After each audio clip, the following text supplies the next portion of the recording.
Hello, I'm Suzanne Coleshaw, a member of the UK Enables team.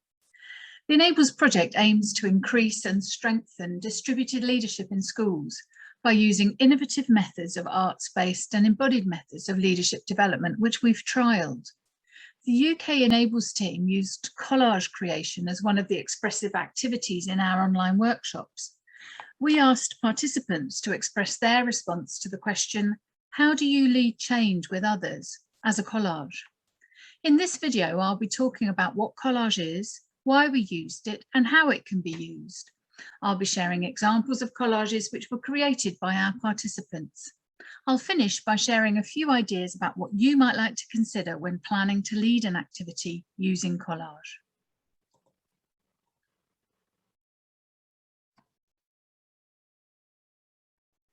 Arts-based methods like collage can help people express things about themselves, their professional roles, their values and beliefs, in a way that just talking maybe cannot. Responding to a question in a creative and playful way can help people think differently too. For some of our participants, creating a collage and sharing its meaning was a really useful way to reflect on how they lead change with others. Like other arts-based and embodied methods, collage creation and collaborative reflection with others can help in nurturing the awareness and capabilities important for distributed leadership. For example, it can help in enhancing sensitivity and willingness to engage with and be receptive to others, as well as skills in listening and noticing. It can help in fostering openness to new ideas and to challenging preconceived ideas and accepted solutions. It can help in contributing to self-review activities which support the articulation of authentic values. And it can help in enhancing the ability to be proactive and innovative and take an active part in distributed leadership by increasing appreciation of leadership as an emergent relational process and self-awareness in the context of leadership practice.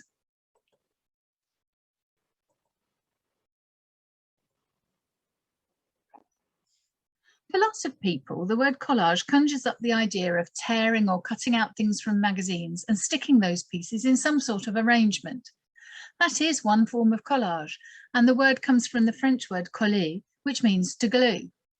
For the kind of collages we do, we use a range of crafts or arts materials, or people can use various items which they've got lying around at home or in the workplace. So materials might include ribbons, pipe cleaners, buttons, or paper clips and sticky notes, anything really, which can be used to express feelings, thoughts, or ideas in a visual and creative way. We tend not to use glue, as that allows participants the freedom to move things around as their thinking evolves. People have the freedom to choose and place items however they want. And it's not necessarily about being particularly artistic or arty. We don't see these collages as pieces of art per se. So collage is an activity which uses a range of materials and allows the collage creator to express in a visual way. You could say that they're creating a visual metaphor.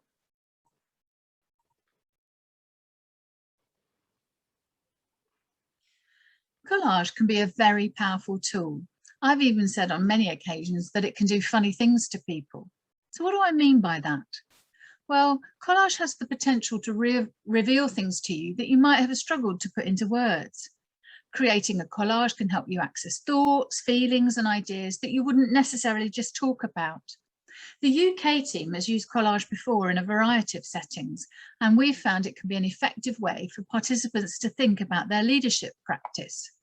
You can use collage as a way of facilitating participants to think differently, visually rather than linguistically, about how they lead change with others. As I said before, the Enables project is all about strengthening distributed leadership in schools by using innovative arts-based and embodied methods.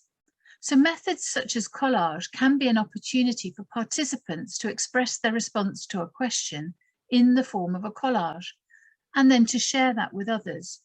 It's also a chance for participants to see and share each other's collages. We find collaboration is a key aspect of collage working well.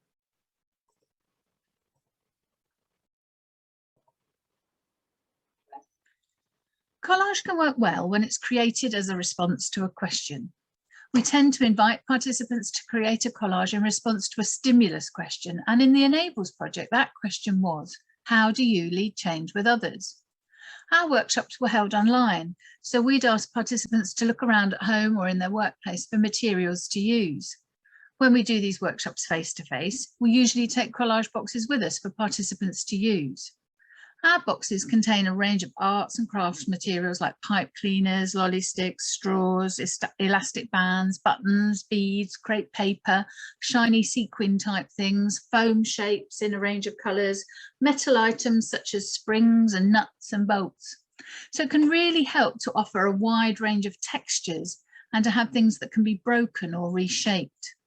In the online workshops, participants used a range of their own materials, such as sticky notes, paper clips, candles, buttons, pipe cleaners, beads, playing cards, fluffy balls, and some used children's toys or words and images from magazines, and others chose to draw. It's been really interesting to see the variety of materials that participants chose to use once we were unable to predetermine the items by providing a collage box. So collage creation was one of two expressive activities within an online workshop.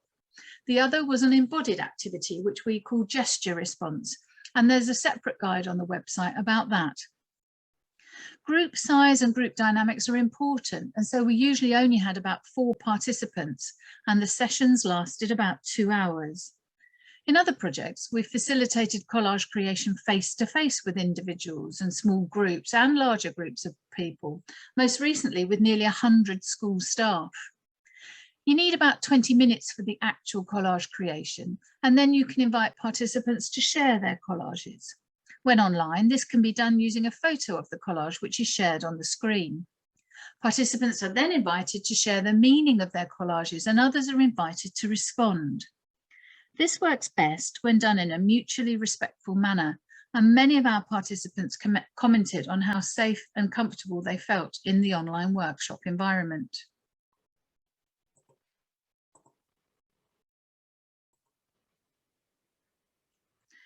I thought it might be useful to share a few photos of collages created by our participants and talk to what people felt that they were able to take away. These photos show a real diversity of expression, as some participants chose to draw rather than use a range of arts and crafts materials. Some placed a range of items on a background canvas, with some being more arty than others, and one even created a kind of sculpture out of paper. And this is all in response to the same question: how do you lead change with others? So in terms of learning about leadership, participants shared how the process of creating and sharing collages had helped them surface personal views about leadership and about how others see leadership. One participant shared how it helped her question assumptions. Another told us how she'd become more aware of her impact on others. The process can offer a different vocabulary for talking about leadership, and it can be a visual demonstration of what it means to lead change.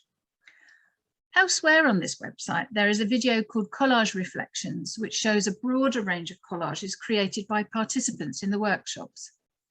But I'd now like to share with you Sandra's experience of creating a collage in an online workshop. Sandra isn't her real name.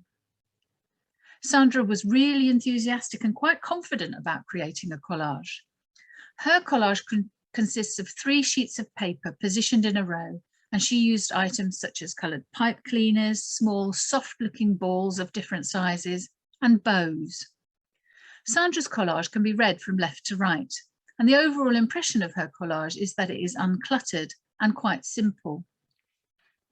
There are 3 main images on the paper, each which express aspects of the process of leading change with others. The left-hand image, what I'm calling the starfish shape, is the start of the process of leading change with others. Sandra is in the centre of that image. She's the slightly larger soft yellow ball. This part of the process involves consulting and creating connections. There are unexpected aspects of the process which can be pleasant or unpleasant. The pink bow symbolises an unexpected negative. The image in the middle of the collage expresses how Sandra is connecting to a range of different people as part of the process of leading change with others. At this point, Sandra, the larger yellow ball, is putting in place some sort of activity to enable all those people to connect through dialogue and through a shared goal. She's sometimes outside of that ring. The sparkly blue object symbolises what might be unexpectedly pleasing or unexpectedly negative about this aspect of the process. And the three balls at the bottom of the image are her sources of support, either within or outside her organisation. So the image on the right-hand side is the third stage of leading change with others. There are 5 people in a tight circle who are a collaborative group.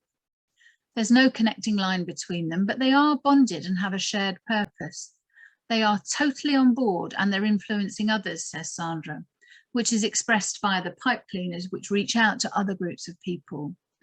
Sandra's sources of support are still there. Sandra explained that her collage was unfinished.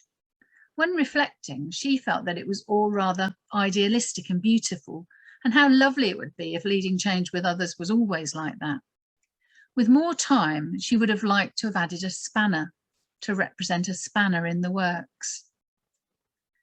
Sandra found it really useful to articulate her experience of leading change in collage form. She liked the visual and physical aspects of the process.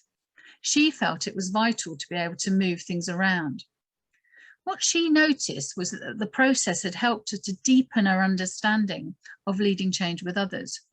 As she was sharing the meaning of her collage, she shifted from the obvious to under the surface. She wonders what she would have discovered if she'd had more time.